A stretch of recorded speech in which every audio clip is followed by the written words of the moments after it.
मेरे नेता, मेरे पिता आदरणीय रामविलास पासवान जी के संघर्षों की कसम खाकर आप लोगों के सामने वादा करता हूं कि जब तक चिराग पासवान जिंदा है, ना आरक्षण पर कोई खतरा है, ना संविधान पर कोई खतरा है, ना लोकतंत्र पर कोई खतरा है। हमारे प्रधानमंत्री जी जात पात धर्म मजहब से उठकर 140 का साझा करने आए। आप सब जानते हैं कि देश में 2 चरण का मतदान हो चुका है और इस 2 चरण के मतदान में एक बात स्पष्ट है, एक बात तय है कि 4 जून के बाद तीसरी बार देश के प्रधानमंत्री, हमारे मौजूदा प्रधानमंत्री आदरणीय नरेंद्र मोदी जी बनने जा रहे हैं। इसमें कहीं कोई संदेह नहीं है, इसमें कहीं किसी तरीके की शंका नहीं।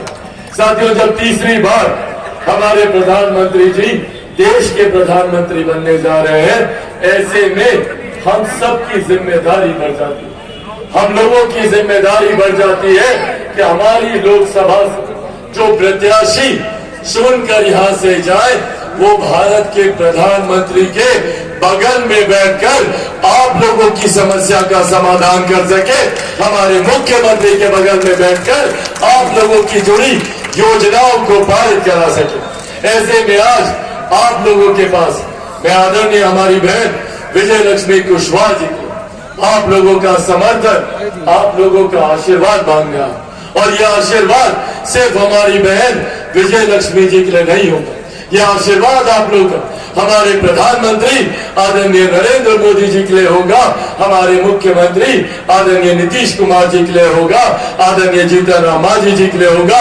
आदरणीय उपेंद्र कुशवाहा जी के लिए होगा और चिराग पासवान के लिए भी होगा।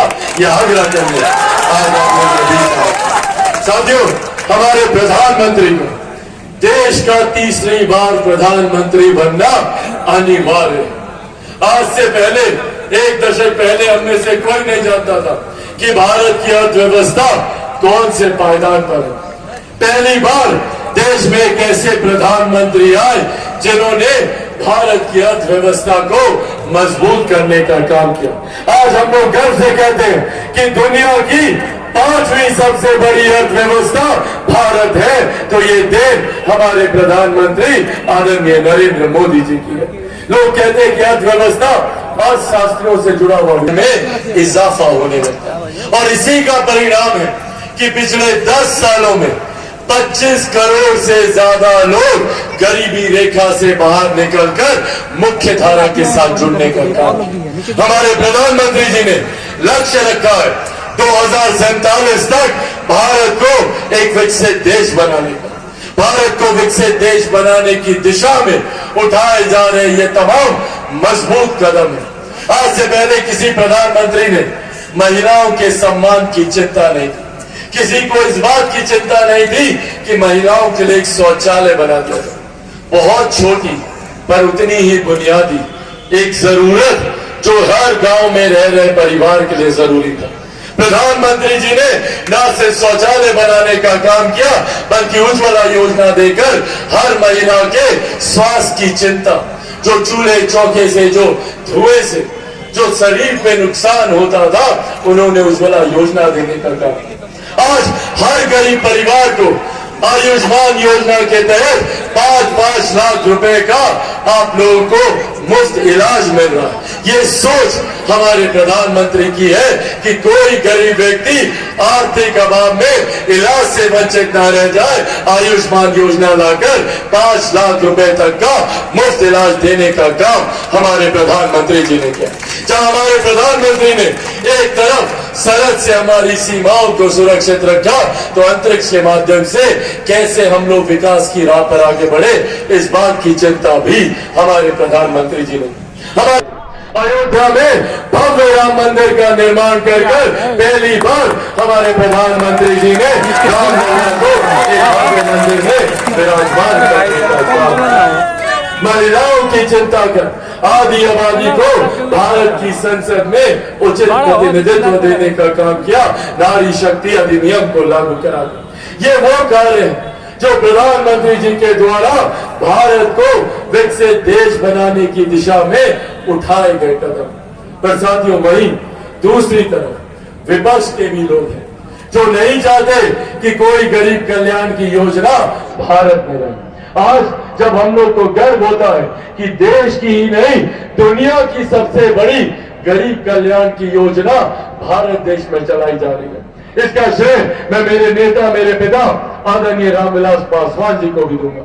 आज उन्हीं की देन है कि देश में प्रधानमंत्री गरीब जन कल्याण अन्न योजना के तहत 81 करोड़ लोगों को मुफ्त में राशन दिया जा रहा है। ये सोच हमारे प्रधानमंत्री आदरणीय नरेंद्र मोदी जी की। तो वहीं दूसरी तरफ ये विपक्षी दलों का गठबंधन जो नहीं चाहते कि ऐसी योजना धरातल पर उतरे। ये वही लोग हैं जिन्होंने नौकरी के बदले जमीन लेने का काम किया।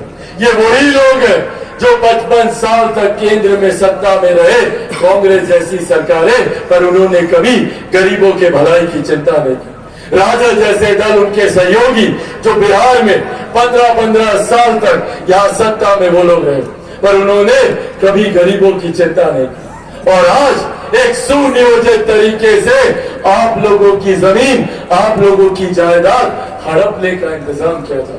आप सब लोगों ने सुना होगा एक इनहेरिटेंस टैक्स ये लोग लेकर आ रहे हैं, विरासत पे टैक्स। कांग्रेस राजद की सत्ता लाने की सोच रखती है। क्या है ये विरासत पे टैक्स? जितनी आप लोग की जमीन है, जो भी आप लोग की संपत्ति है, जितना भी महिलाओं का जेवर गहना है, इसका 55% हिस्सा लूटने की सुनियोजित तैयारी कांग्रेस और राजद के लोगों के द्वारा की जा रही है। ये लोग चाहते हैं कि देश में विरासत पर टैक्स लाया जाए ताकि अभी तक जो नौकरी के बदले जमीन लेते थे अब उसको सुनियोजित तरीके से अपने सरकारी खजाने में ये लोग भरने का काम करें। साथियों, इस सोच से हम लोगों को सावधान रहने की जरूरत है। प्रधानमंत्री कि हर गरीब परिवार को 2 वक्त की रोटी की चिंता ना करनी पड़े, ये लोग उसको हड़पना चाहते। महिलाओं से बड़ी मायनों में लोकतंत्र की हत्या करने का काम किया, आज ये लोग लोकतंत्र के संरक्षक बने हुए। इसीलिए साथियों, आज ये विश्वास दिलाने आप लोग को आए और मैं आप लोगों के सामने मेरे नेता, मेरे पिता आदरणीय रामविलास पासवान जी के संघर्षों की कसम खाकर आप लोगों के सामने वादा करता हूं कि जब तक चिराग पासवान जिंदा है, ना आरक्षण पर कोई खतरा है, ना संविधान पर कोई खतरा है, ना लोकतंत्र पर कोई खतरा है। हमारे प्रधानमंत्री जी जात पात धर्म मजहब से उठकर 140 करोड़ देशवासियों को मुख्य धारा के साथ जोड़ने की सोच रखते हैं। आज उज्ज्वला की बात हो, आयुष्मान की बात हो, सबको एकजुट होकर, क्योंकि भ्रमित करने वाले बहुत लोग आएंगे और सिर्फ झूठ बोलकर आप लोगों को डराकर, आप लोगों को धमकाकर, ये वही लोग हैं जो लाठी में तेल पिलाकर गुंडाई करने का काम करते हैं। ये वही लोग हैं जिनके जमाने में 90 के दशक में कोई महिला शाम के बाद घर से बाहर नहीं निकल सकती। आज उसी जंगल राज की आहट सुनाई देती है। आज उसी तरीके से खुलेआम महिलाओं को बेइज्जत किया जाता है, गाली दी जाती है।